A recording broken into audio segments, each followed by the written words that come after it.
அமெரிக்காவின் நியூயார்க்கில் உள்ள புரூக்ளின் பாலத்தின் மீது மெக்சிகோவின் குவாட்டெமோக் என்ற கடற்படை பயிற்சி கப்பல் மோதியதில் 2 பேர் உயிரிழந்த சம்பவம் சோகத்தை ஏற்படுத்தியுள்ளது. மேலும் கிட்டத்தட்ட 20 பேர் படுகாயமடைந்து மருத்துவமனையில் அனுமதிக்கப்பட்டுள்ளனர். நல்லெண்ண பயணம் மேற்கொண்டிருந்த அந்த கப்பலில் 277 பேர் இருந்ததாக தெரிவிக்கப்பட்டுள்ளது. மெக்சிகோ கடற்படை சம்பவம் குறித்து விசாரணை நடத்தி வருகிறது. இந்நிலையில் சம்பவம் பதிவான அதிர்ச்சிகர காட்சிகளை இப்போது பார்க்கலாம்.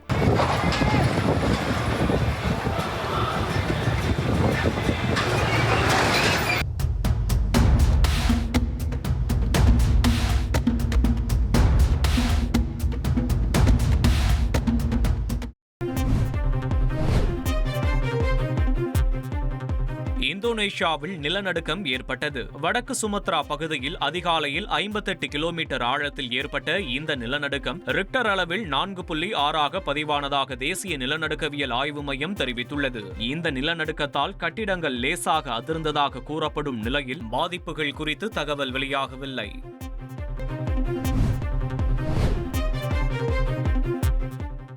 சீனால டிராகன் படகு பந்தயம் கோலாகலமா நடைபெற்றது. பாரம்பரியமான டிராகன் திருவிழா சீன கலாச்சாரத்துல ஒரு முக்கிய நிகழ்வா இருக்கு. பல ஆண்டுகள் பழமை வாய்ந்த இந்த பந்தயத்துல டிராகன் வடிவத்துல வடிவமைக்கப்பட்ட பெரிய படகு பயன்படுத்தப்பட்டுச்சு.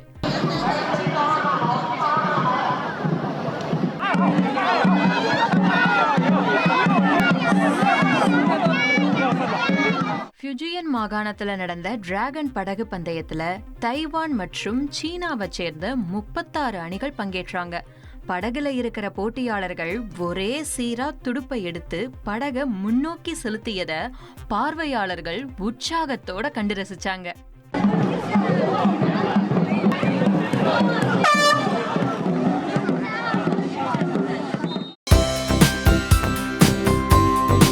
தந்தி டிவியை உங்கள் கேபிள் டிவி ஆபரேட்டரிடம் இலவசமாக கேட்டு பெறுங்கள்.